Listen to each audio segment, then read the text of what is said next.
Assalamualaikum warahmatullahi ta'ala wabarakatuh. Apa kabar anak-anak soleh yang ada di rumah? Jumpa lagi dengan Bapak Syaiful untuk belajar bersama-sama pendidikan agama Islam. Oke, seperti biasa Bapak ingatkan terlebih dahulu sebelum kita melaksanakan sesuatu, dan apabila kita keluar rumah tetap jaga dan patuhi protokol kesehatan. Tetap cuci tangan, sering-sering cuci tangan, pakai air yang mengalir, pakai sabun kalau ada, kemudian pakai masker, serta jauhi kerumunan. Walaupun di kerumunan tetap jaga jarak ya anak-anak. Baik, untuk mengawali perjumpaan kita pada hari ini untuk belajar bersama-sama, semoga ilmu yang kita dapat hari ini bermanfaat dan mudah dipahami. Mari kita bersama-sama berdoa. Tengadahkan tangannya, ikuti Bapak bersama-sama. Bismillahirrahmanirrahim. Raditu billahi rabba wa bil islami dina wa bi Muhammadin nabiyya wa rasula. Rabbi zidni ilma warzuqni fahma birahmatika ya arhamar rahimin. Walhamdulillahi rabbil alamin. Baik anak-anak, hari ini kita akan membahas tentang pelajaran kelima tentang Rasul Allah, idolaku. Nah, untuk sesi pertama pada hari ini, Bapak akan menemani kalian. Kita akan belajar dan kita akan menyimak hikayat atau cerita tentang Rasul Allah yang pertama, yaitu kisah Nabi Daud alaihissalam. Bagaimanakah keteladanan Nabi Daud alaihissalam? Baik, sebelum kita masuk ke materi selanjutnya, akan Bapak bacakan atau Bapak ingatkan kembali bahwa tujuan pembelajaran kita untuk kali ini, yang pertama setelah mempelajari ini, kita bersama dapat meyakini bahwasanya adalah nabi-nabi Allah itu benar. Dan yang kedua, setelah kita mempelajari dan kita menyimak kisah-kisah yang akan kita pelajari bersama, kita akan bisa atau kita akan memiliki sifat berani, rendah hati, sabar, kerjasama, jujur dan peduli kepada lingkungan sekitar kita. Nah, yang ketiga, kalian atau kita bersama dapat memahami cerita yang akan kita pelajari nantinya. Yang terakhir, setelah kita mempelajari, kalian juga nantinya mampu menceritakan ini kepada teman-teman kalian atau kepada siapa saja yang kalian bisa ceritakan.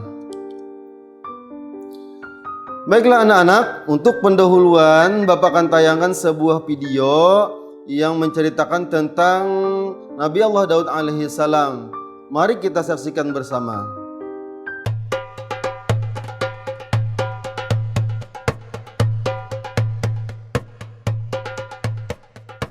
Kaum Bani Israel ketika itu hidup tertindas oleh kekuasaan Jalut yang menguasai tanah Palestina. Jalut adalah seorang penguasa kejam dan bertubuh sangat besar seperti raksasa. Pada masa itu, tidak ada satu manusia pun yang berani dan mampu melawan Jalut. Allah Subhanahu wa Ta'ala kemudian mengangkat seorang penggembala Bani Israel yang bernama Talut untuk menjadi pemimpin kaum mereka, di mana saat itu Bani Israel dikenal mempunyai sifat keras kepala. Terbukti pada awalnya Bani Israel menolak karena Talut hanya seorang penggembala miskin. Hal tersebut dijelaskan Allah Subhanahu wa Ta'ala dalam Al-Quran surat Al-Baqarah ayat 247 yang berbunyi, Nabi mereka mengatakan kepada mereka, sesungguhnya Allah telah mengangkat Talut menjadi rajamu. Mereka menjawab, bagaimana Talut memerintah kami, padahal kami lebih berhak mengendalikan pemerintahan daripadanya, sedang dia saja tidak diberi kekayaan yang cukup banyak. Nabi mereka berkata, sesungguhnya Allah telah memilih rajamu dan menganugerahkan ilmu yang luas dan tubuh yang perkasa. Allah memberikan pemerintahan kepada siapa yang dikehendakinya, dan Allah maha luas pemberiannya, lagi maha mengetahui. Maksud dari nabi mereka dalam surat tersebut adalah nabi sesudah Nabi Musa dan sebelum Nabi Daud diangkat sebagai pembawa petunjuk, nabi sesudah Nabi Musa dan sebelum Nabi Daudlah yang mengajak Bani Israel untuk melawan Jalut karena menindas kaum mereka dan menentukan Talut sebagai calon pemimpin mereka. Talut lalu memilih orang-orang terbaik yang berani menghadapi pertempuran. Salah satu yang ikut dalam pasukannya adalah seorang remaja yang bernama Daud. Ia diperintah oleh ayahnya untuk mengikuti kedua kakaknya yang maju ke medan perang, tapi ia tidak boleh maju di garis depan. Daud hanya diperintahkan untuk melayani kakaknya ketika lapar atau haus, untuk menyiapkannya makanan dan minuman. Jumlah pasukan Talut saat itu jauh lebih sedikit dibandingkan dengan pasukan Jalut, sang penindas. Jalut adalah seorang panglima perang yang bertubuh besar dan setiap orang yang berhadapan dengannya selalu kalah. Talut lalu berdoa kepada Allah Subhanahu wa Ta'ala, "Ya Tuhan kami, curahkanlah kesabaran atas diri kami dan kokohkanlah pendirian kami dan tolonglah kami dalam menghadapi orang-orang kafir." Maka dengan kekuatan doa itu, mereka menyerbu pasukan Jalut dengan gagah berani. Pasukan Jalut tak mengira bahwa lawannya yang berjumlah sedikit itu mempunyai keberanian bagaikan singa yang terluka. Dan pada akhirnya, pasukan Jalut dapat dikalahkan, sehingga hanya tersisa Jalut dan beberapa pengawalnya saja. Talut dan pasukannya tak ada yang mampu menghadapi raksasa itu. Talut pun lalu berkata, "Siapa yang dapat mengalahkan Jalut, maka ia akan diambil sebagai anak menantuku dan akan mewarisi kerajaan."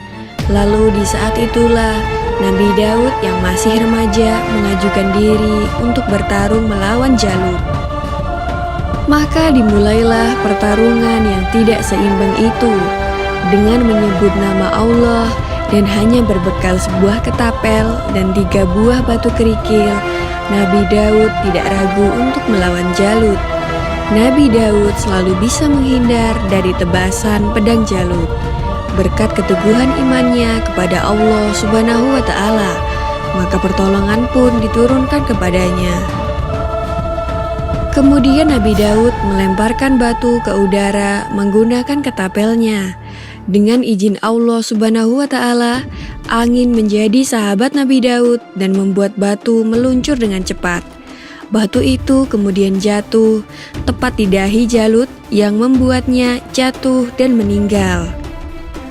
Talut pun menepati janjinya dan akan menikahkan putrinya serta memberikan separuh kepemimpinan kerajaan Bani Israel. Hingga usia Nabi Daud mencapai 40 tahun, Talut meninggal dunia dan Nabi Daud pun menggantikan posisi Talut menjadi Raja Bani Israel. Tak hanya itu, Allah pun mengangkat Nabi Daud alaihissalam sebagai Nabi dan Rasul, serta diturunkan kepadanya kitab suci Zabur. Demikianlah kisah Nabi Daud alaihissalam melawan raksasa Jalut dan berhasil mengalahkannya. Semoga kisah ini dapat mempertebal iman kita dan semakin percaya terhadap kebesaran dan kuasa Allah Subhanahu wa Ta'ala. Amin ya Rabbal Alamin. Baiklah anak-anak, setelah menonton video tadi, kita akan istirahat sejenak. Pembelajaran akan kita lanjutkan setelah pesan-pesan berikut ini.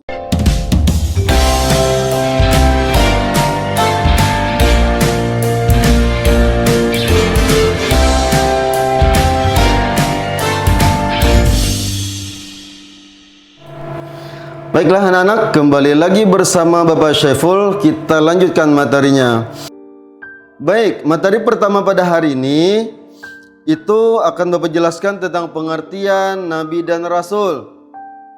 Nabi adalah seorang laki-laki pastinya, yang namanya nabi atau rasul itu tidak ada yang berjenis kelamin perempuan. Semuanya adalah laki-laki yang diutus oleh Allah. Nah, kemudian nabi yang diutus oleh Allah itu adalah mereka mendapatkan wahyu dari Allah. Namun bagi nabi, wahyu yang diberikan oleh Allah tersebut yaitu berupa suhuf, itu tidak wajib untuk disampaikan kepada umatnya. Cuma sebagai wahyu, sebagai mukjizat yang harus diamalkan oleh nabi itu tersendiri. Nah, kemudian dikatakan yang namanya nabi itu jumlah keseluruhannya berjumlah 124.000 orang. Nah, kemudian rasul adalah laki-laki yang mendapatkan wahyu dari Allah dan memiliki kewajiban untuk menyebarluaskan wahyu tersebut. Jumlah rasul itu adalah 312 orang. Jadi dari seluruh nabi yang ada tadi 124.000 orang itu diseleksi oleh Allah, itu diuji oleh Allah kesabarannya, ketabahannya. Siapa yang lulus ujian itulah yang Allah angkat menjadi rasul. Nah, dari 124.000 orang tadi terpilihlah 312 orang yang diangkat oleh Allah menjadi rasul. Tentunya itu orang-orang yang sudah diberi oleh Allah ujian-ujian tertentu. Nah, kemudian dari 312 tadi, anak-anak Bapak, itu diuji lagi. Diberi oleh Allah musibah, baik itu musibah dari umatnya, mereka mencaci maki, mereka menghina, mereka tidak mau beriman, saya menyakiti kepada nabi dan rasul tadi. Apabila mereka tahan ujian, maka akan diangkat oleh Allah lagi menjadi rasul yang lebih dari itu, yang kita kenal dengan rasul ulul azmi. Nah, dari 312 tadi ada 25 orang rasul yang wajib kita imani. Ingatkah kalian? Ada 25 rasul yang wajib kita imani. Oke. Supaya kita mudah ingat lagu 25 rasul pilihan, kita nyanyikan bersama-sama. 25 nabi rasul pilihan yang tercantum dalam Al-Quran, jadi contoh serta teladan bagi kehidupan seluruh insan.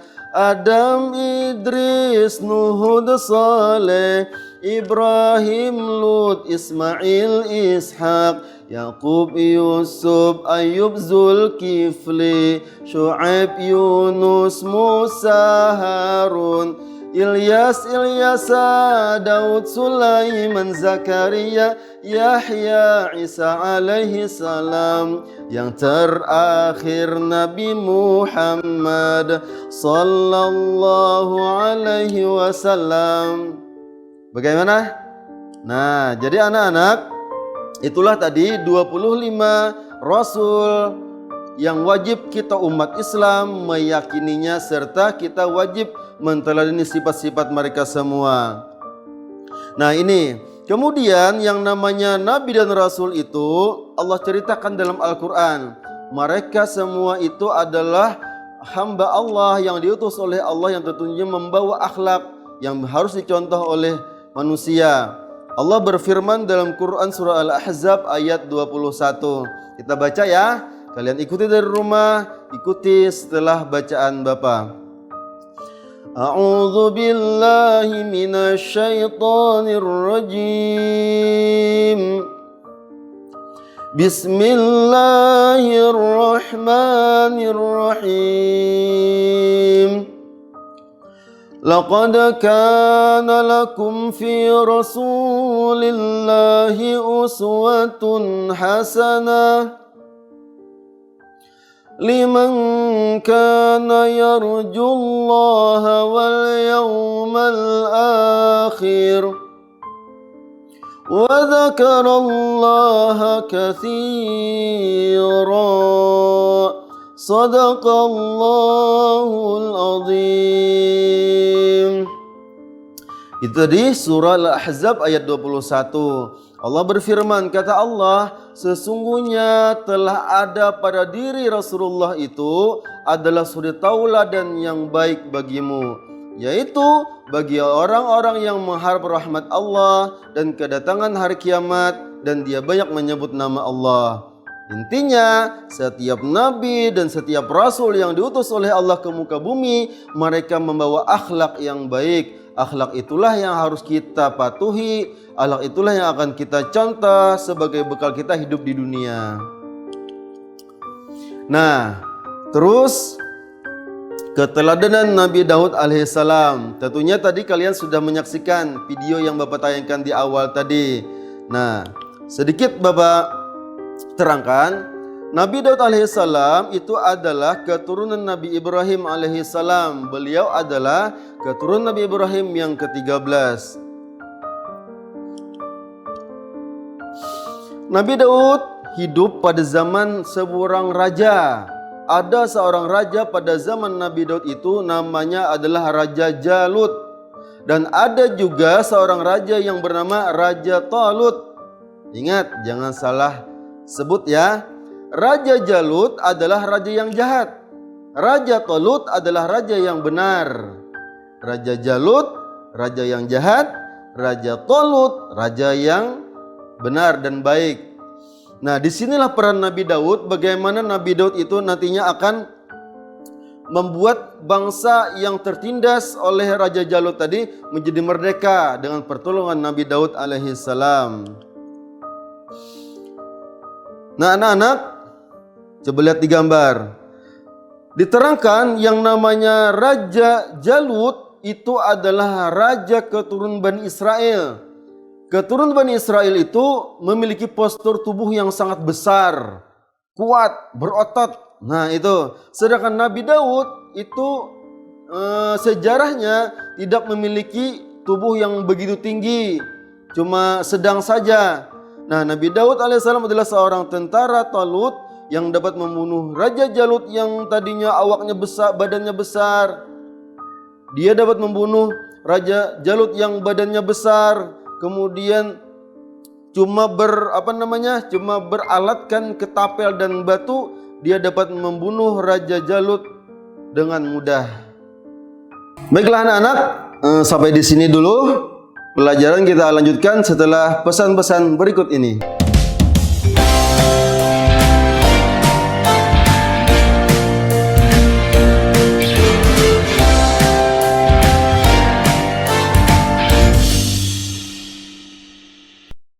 Ya, kembali lagi anak-anak bersama Pak Syaiful, kita lanjutkan materinya. Nah, tadi setelah Raja Jalut meninggal, kemudian Raja Talut menjanjikan kemarin bahwasanya siapa yang dapat membunuh Raja Jalut akan dinikahkan dengan putrinya, dan kemudian juga diangkat menjadi akan diangkat menjadi menantu Raja Talut. Setelah Raja Talut wafat, Nabi Daud alaihissalam diangkat menjadi raja. Allah memberikan kerajaan dan ilmu pengetahuan kepada Nabi Daud alaihissalam.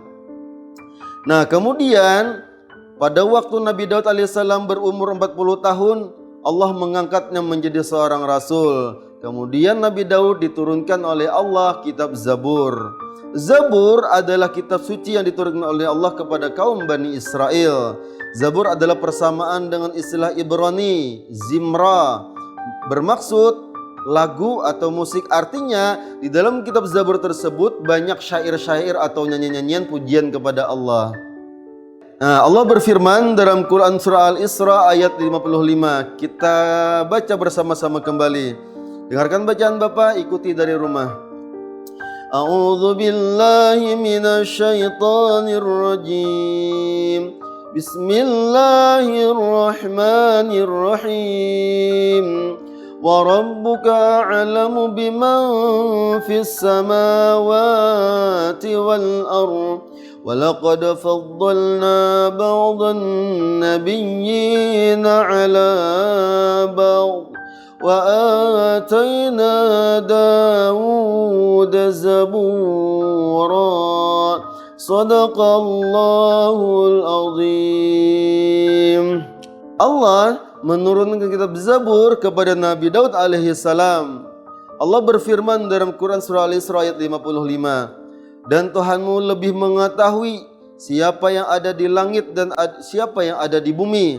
Dan sesungguhnya telah kami lebihkan sebagian dari nabi-nabi itu atas sebagian yang lain, dan kami berikan Zabur kepada Nabi Daud alaihi salam. Nah, tahukah kalian anak-anak, Nabi Daud alaihissalam dikaruniakan oleh Allah berbagai macam mukjizat. Di antaranya tadi adalah diberikan kitab Zabur. Nah, yang lebih dikenalnya adalah Nabi Daud itu adalah nabi yang memiliki suara yang merdu luar biasa. Kemudian juga Nabi Daud dapat melunakkan besi dengan tangan beliau. Nabi Daud seorang nabi yang sangat taat kepada Allah, kuat dalam beribadah, terutama saat pada malam hari, dan beliau gemar berpuasa.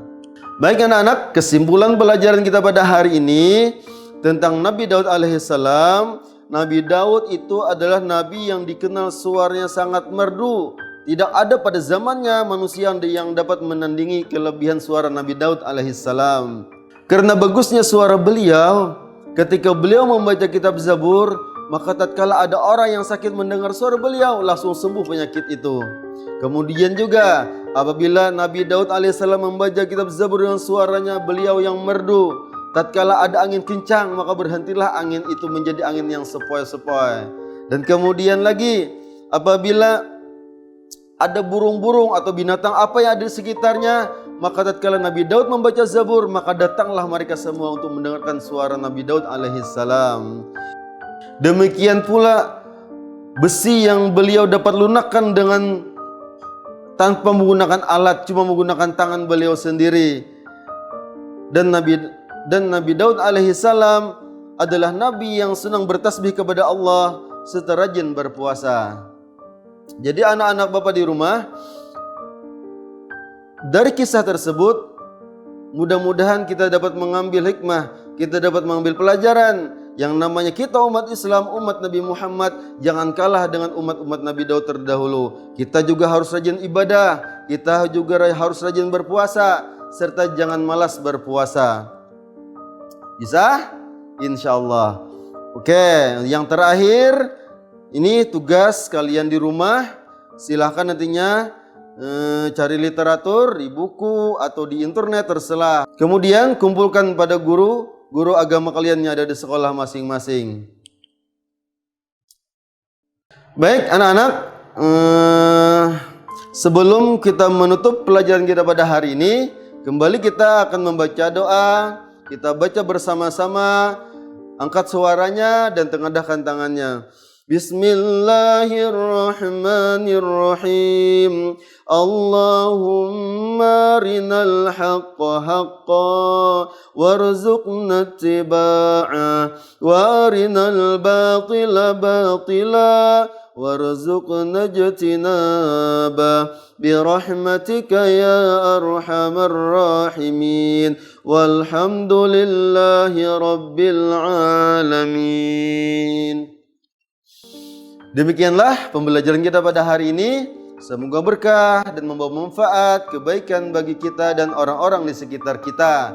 Sampai berjumpa di pembelajaran selanjutnya. Salah hilap mohon dimaafkan. Wassalamualaikum warahmatullahi wabarakatuh.